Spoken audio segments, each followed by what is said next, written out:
Bonjour et bienvenue dans cette vidéo peu habituelle par rapport à ce que je fais. Simplement, on va ici exploiter le concept du RPG A Day. Qu'est-ce que c'est pour ceux qui ne connaîtraient pas? C'est en fait une liste en 31 points qui correspondent aux 31 jours d'août, qui vous donne une série de mots, donc, pour réagir à des thèmes en rapport avec le jeu de rôle. On peut le faire sous différents formats. Pour ma part, j'ai choisi, étant donné que c'est la première fois que je traite le sujet et que je me suis dit que ce serait peut-être intéressant de le faire selon cet angle, de me mettre avec un joueur afin qu'on ait des point de vue complémentaire sur la chose. On a voulu se limiter au maximum dans le temps, c'est pour ça que cette vidéo ne dure pas 8000 ans, hein, parce qu'elle aurait très bien pu le faire. Donc on s'est limité à quelque chose comme environ 30 secondes par notion à chaque fois, sachant qu'on intervient tous les deux. Vous vous en doutez, on ne peut pas développer tout ce qu'on veut en 30 secondes.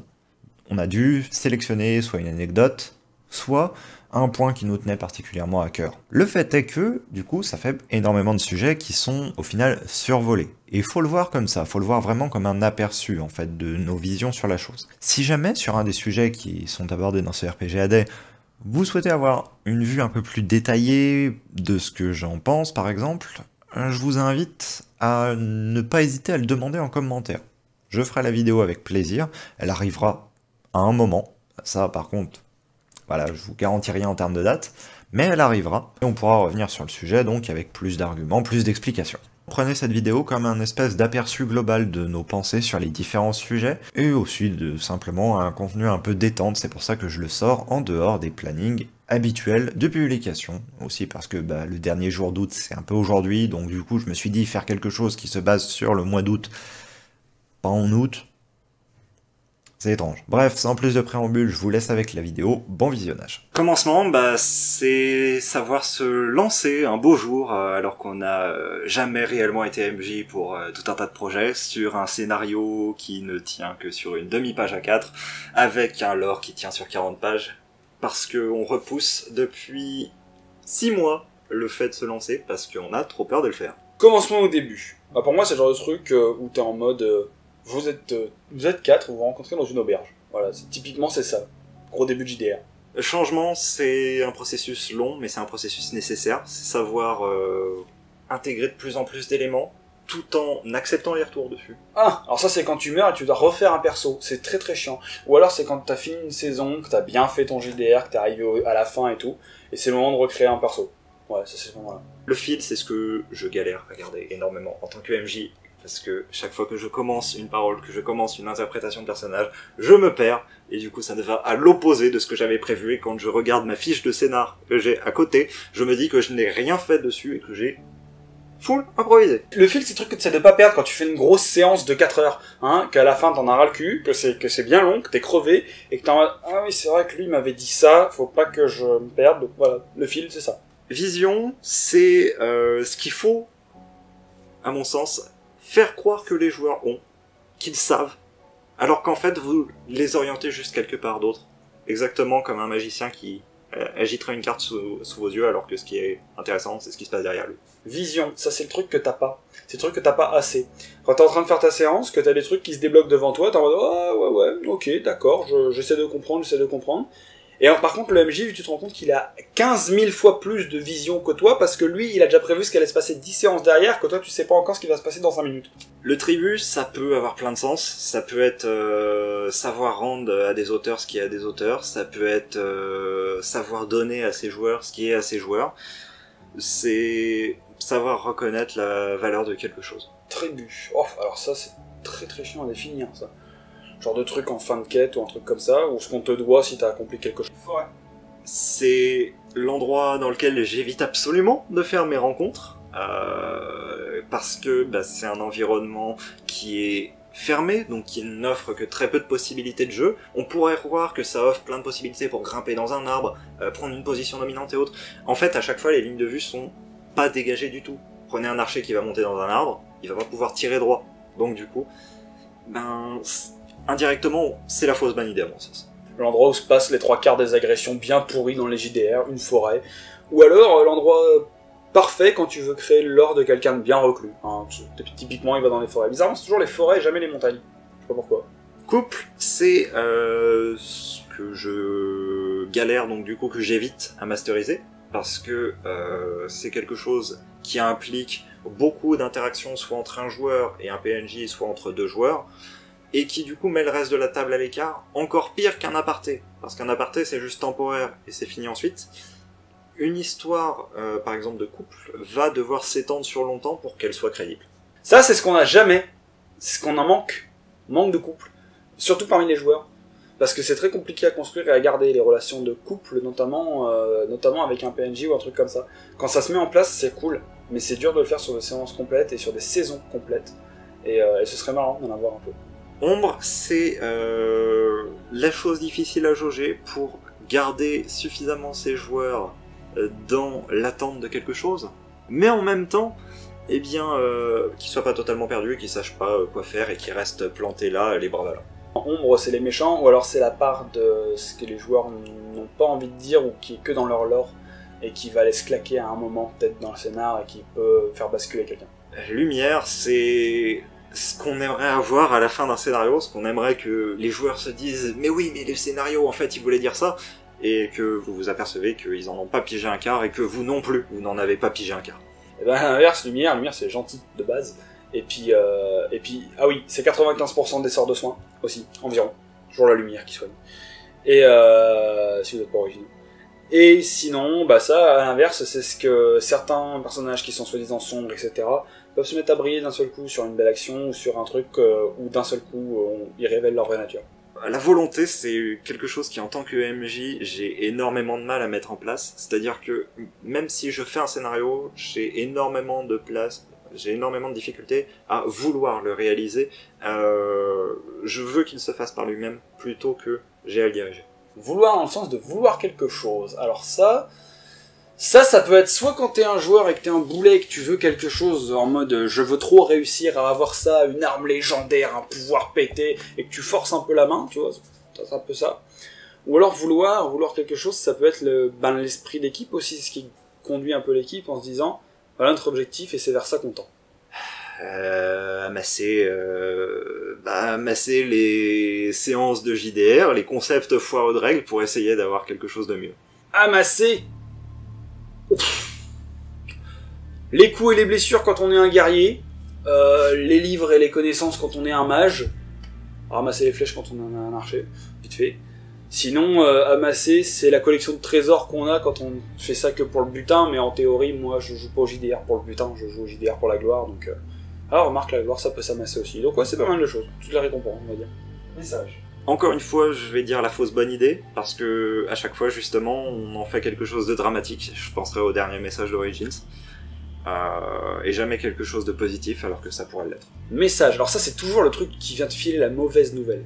Ça, message, c'est typiquement le mec qui rentre dans la cité, qui te court après, genre il a fait son marathon, il arrive, il te file une lettre, tu lis la lettre et c'est la merde, automatiquement. Ça lance une quête, ça lance un scénar, ça lance un truc qui va pas. C'est rarement le mec qui vient à la fin de ta mission pour te dire GG t'as gagné, tu vois. Il vient plutôt au début pour te dire bravo t'es dans la merde. Allez cours. Quelque chose qu'on peut à la fois accorder aux joueurs, mais pas trop non plus parce que sinon ils pourraient s'ennuyer, donc pourquoi pas glisser des rêves ou quelque chose comme ça qui pourrait appliquer un petit élément en plus, et qui en plus ne concernerait qu'un seul joueur, donc pourquoi pas un élément à développer par la suite. Ça, c'est ce qu'on mérite. C'est ce qu'on mérite après avoir vaincu un boss, une armée ou quoi que ce soit. Et c'est les temps très importants, je pense, dans la séance, parce que le repos, c'est là que se dit les moments de lore les plus sympas, et c'est les moments où justement les personnages se parlent le plus. Une bannière. La chose que je ne décris absolument pas quand les gens rentrent dans une cité. Bannière, l'étendard, le truc que t'as envie de porter en pleine bataille, mais qu'évidemment tu fais pas parce que techniquement c'est lourd, c'est chiant et c'est pas une arme normale. Bannière, ça peut être aussi l'aura que tu représentes pour moi. C'est la bannière du guerrier, c'est pas son guerrier, c'est pas son drapeau, pardon, avec tout le sang qu'il y a dessus, non, c'est plus l'aura derrière, le truc qui vient dire que le mec quand il rentre dans un endroit, il pèse. C'est ça, sa bannière. Le cadre. Pour moi, la chose qui doit ne pas être échangeable en un instant. C'est-à-dire que, pour moi, si jamais vous avez un cadre, vos joueurs doivent croire au cadre. Ils doivent pas se dire que si jamais vous enlevez les arbres, ce sera le même univers. Non, les choses doivent faire partie de l'univers, vous devez avoir une moelle. Le cadre, alors ça c'est les limites à pas dépasser. Quand on fait le compte dans un JDR et que nous, en tant que joueurs, l'être humain derrière, pousse un petit peu trop les limites des règles et du jeu, Le cadre, c'est ce qui est bien de reposer, de nous mettre autour de nous pour qu'on évite trop de faire les cons et qu'un mage se retrouve à sortir un gun laser de sa poche. Dramatique.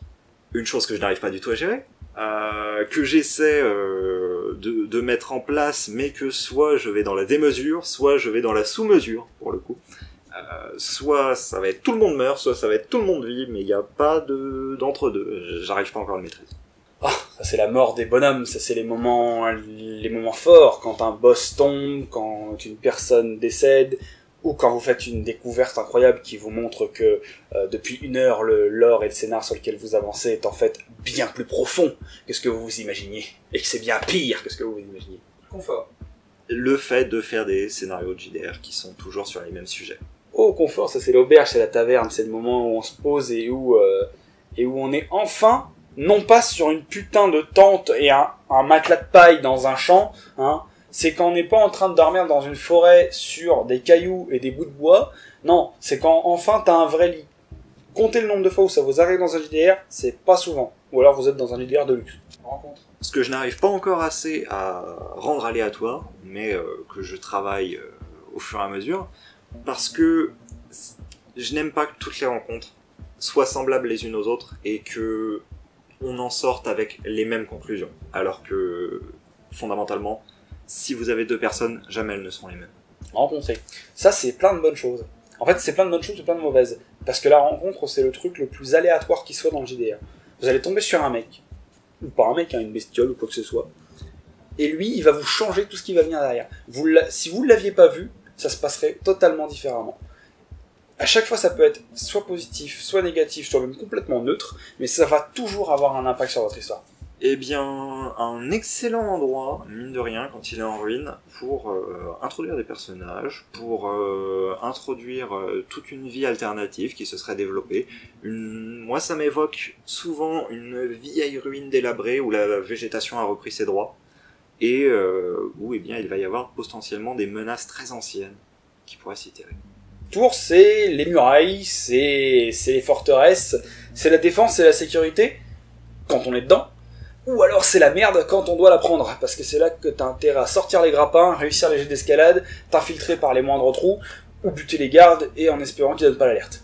Une excellente piste pour introduire des nouveaux joueurs au JDR, parce que vous pouvez avoir des joueurs qui n'aient jamais fait de jeu de rôle, un scénario d'enquête, il y a forcément suffisamment d'éléments pour les maintenir motivés, ça peut se tenir en une séance, ça peut permettre d'avoir les bases de comment est-ce qu'on incarne un personnage tout en ayant un gros focus sur l'enquête, donc du coup ne pas avoir trop à s'en préoccuper non plus, et donc du coup d'avoir un scénario qui donne envie de poursuivre aux joueurs. Ça, c'est ce que tu fais avant d'entrer dans la tour, justement. C'est le moment où tu réfléchis, non, c'est le moment de l'enquête, c'est le moment de la réflexion, c'est le moment où les jets d'observation sont les plus importants, c'est le moment où les gros barbares comme moi ont pas trop leur place, et où les mages et les rôdeurs brillent le plus, parce que là il faut traquer quelque chose. Souvent c'est investigation, pour moi ça va aussi avec la traque. Quand tu cherches ce qui s'est passé, tu cherches le responsable aussi, tu cherches la cause, et la cause souvent humaine, c'est souvent quelque chose qui c'est pas une tornade ou un vent qui a fait qu'il y a eu 15 morts quoi. Non, c'est plus qu'est-ce qui s'est passé et la faute à qui. Toujours pousser plus loin, ce que j'ai des fois trop tendance à faire, et des fois trop m'en demander, et des fois pas assez, ça dépend. Mais pour moi pousser c'est aller chercher dans tous les domaines à incarner mieux les PNJ, inclure mieux les joueurs, faire en sorte que les backgrounds des joueurs aient du sens, faire en sorte que le lore soit glissé, mais pas trop, pousser les descriptions, et ainsi de suite. Pousser, le jet que tu fais très peu. C'est con, hein, mais on l'a tous dans notre stade, peut-être force, pousser, faire des trucs, mais c'est le jet que tu fais le moins. À quel moment tu pousses un caillou ? Genre, tu veux rentrer quelque part, c'est pas un caillou qui se met devant, tu une porte, tu sais l'ouvrir, quand c'est une herse, tu sais que tu peux pas l'ouvrir, mais rarement t'as juste un jet de pousser. Donc pousser, c'est une action que tu fais pas beaucoup, bizarrement. Donc ouais, pousser, c'est le truc le plus random qui soit, tu fais jamais. Rare pour moi, plus un objet est rare, plutôt que de donner des statistiques en plus, il doit donner des capacités en plus. Pousser. Ça va avec pousser, rare. Non, rare c'est l'artefact, rare c'est l'objet, que quand tu l'as, t'es content de l'avoir. C'est cette épée incroyable qui brille d'une aura magique, c'est cet arc qui envoie des flèches forcément précises, ou ce bâton de magicien qui fait des boules de feu sans consommer la mana. C'est l'objet incroyable, ou alors, justement, c'est l'objet qu'on trouve pas, tellement il est rare. En ce qui concerne les limites, pour moi, c'est autant savoir placer des limites à ces joueurs, leur dire que là, non, stop, ils n'ont pas le droit au niveau du jeu de faire plus, donc ils sont vis-à-vis des règles, qu'au niveau des comportements sociaux, donc savoir recadrer, notamment via des entretiens avec les joueurs si jamais ils sont nécessaires, pour dire que là, ils ont dépassé des bornes. Limite, c'est quand tu dis au MJ, je vais balancer une colonne de flammes de 15 mètres, alors que ça fait que 3 jours que t'as appris la magie de feu. Ça marche pas. Non, tu ne peux pas. Voilà, ça va un peu avec le cadre, la limite, c'est le truc que tu peux juste pas faire. Ou inversement, c'est aussi le truc que faut savoir franchir. Quand tu te dis que t'as un adversaire qui est trop fort pour toi, mais que tu te déchires, que ton personnage va au-delà de sa limite, et qu'il décide de faire un move qu'il aurait jamais fait en temps normal, mais que là, pour une fois, ça réussit, parce que la force du courage et de l'amitié le pousse vers l'avant. Ce qu'il faut toujours inclure, même si votre séance elle est dramatique, au moins des petites périodes d'humour, parce que sinon, vous avez des joueurs qui, comme dans Oblafaya, vont finir par se suicider. C'est vrai, je veux le dire. Humour, c'est le truc qu'il faut absolument tout le temps, parce que pour moi, une séance de JDR où tu te fais grave chier, c'est une où tu rigoles pas. Il faut un moment que tu te marres. Que ce soit INRP ou HRP, à un moment, il faut savoir se payer une bonne tranche de rire, parce que quitte à être 3h30 ensemble, autant que ce soit un peu drôle. Levier, qui peut être à la fois la facilité scénaristique, ah bah oui, il y a une énigme énorme à résoudre et... Crac. J'ai tiré le levier. Tout comme qui peut être un outil extrêmement bon pour activer une conséquence négative qu'on croit positive au début. On se dit un levier, on va tirer dessus, ça va ouvrir la porte à côté, parce qu'on a des automatismes. Sauf que derrière, ça peut être un piège qui se déclenche. Soit c'est le truc qui ouvre une porte, et dans ce cas-là, c'est un petit peu débile, parce que un levier pour ouvrir une porte, le truc le plus obvious. Ou alors, c'est le truc scénaristique. C'est le moment où, quand tu déclenches quelque chose, tu viens de débloquer le scénario, et on peut avancer, et la quête continue. Et quand tu le trouves pas, t'as l'air con, parce que tu tournes en rond comme un crétin dans ta pièce, en te disant « quel moment on rencontre un nouvel ennemi ? Provoque-le un peu, bâtard !» Étrange, c'est une notion que j'aimerais pouvoir maîtriser extrêmement bien, parce que souvent mes JDR vont se promener aux limites de l'étrange, avec des créatures mystiques, des anciens savoirs, mais qui est extrêmement difficile en fait à retranscrire, parce que quelque chose qui va être vraiment étrange, va être quelque chose qui va échapper au champ de compréhension, notre champ de compréhension, donc qui du coup à retranscrire est extrêmement difficile, et vous vous retrouvez avec des formules du type ce sont des angles qui ne correspondent pas aux angles de la réalité, sauf que le joueur ne va pas vraiment voir ce qu'il en est. Étrange, c'est la question que tu te poses quand tu vois quelque chose qui est pas normal. Et alors ça peut être soit quelque chose qui n'a rien à voir avec le scénar, ou quelque chose que t'as jamais vu, quelque chose que t'as jamais rencontré, et quelque chose que toi en tant que joueur tu peux trouver bizarre, parce que ça arrive, ou quelque chose que ton perso peut trouver bizarre, et toi en tant que joueur t'es en mode c'est tout à fait normal, mais le perso il est en mode what the fuck is this? C'est quand t'as une différence de culture par exemple, ou que t'arrives dans un endroit, il s'est passé un truc, t'es en mode mais qu'est-ce que c'est que ça? La faveur, c'est la chose que vous devez limiter au maximum à mon sens, parce que la faveur, ça veut dire aussi favoriser un joueur sur un autre, ça veut dire favoriser un point sur un autre. Pour moi, faut être impartial au maximum, même si des fois on agit avec ses sentiments. Ça, c'est quand le MJ te passe un jet.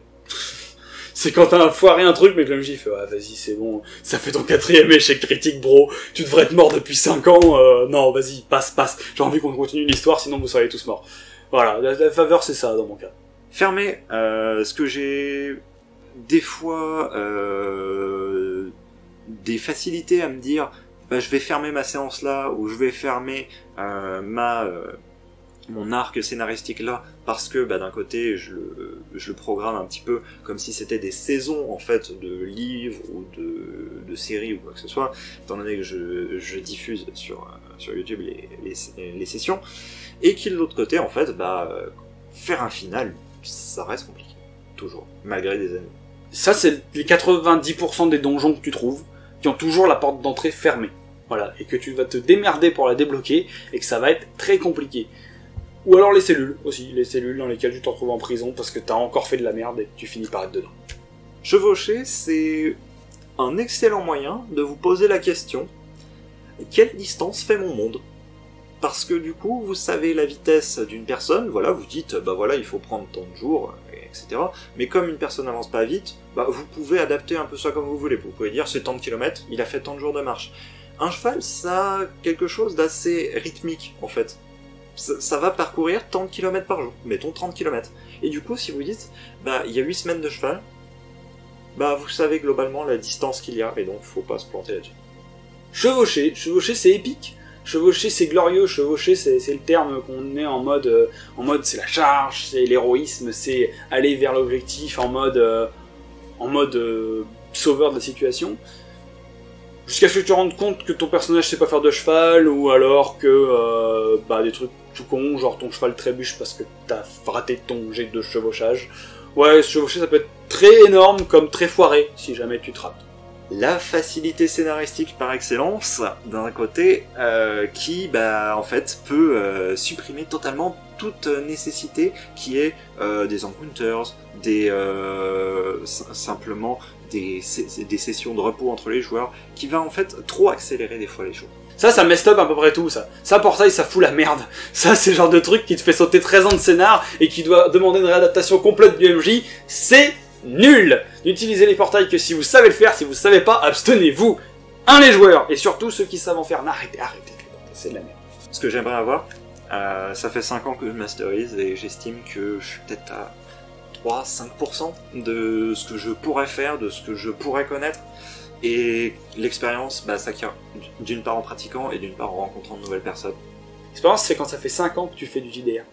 C'est quand ça fait 5 ans que tu fais du JDR et que tu commences à te dire « Ouais, ça je connais, vas-y, on va faire des nouveaux trucs et tout ». Et bizarrement, l'expérience, c'est ce que tu crois avoir, jusqu'à ce que ton MJ te surprenne encore et que là, t'es en mode « Ah ! Je sais pas du tout ». J'espère que cette vidéo vous a plu. Quoi qu'il en soit, n'hésitez pas à interagir dans les commentaires, nous demander simplement des détails un petit peu sur ces sujets qu'on a survolés, ou même complètement une vidéo sur un sujet dédié. Je vous dis à très bientôt pour une prochaine vidéo. Salut, salut!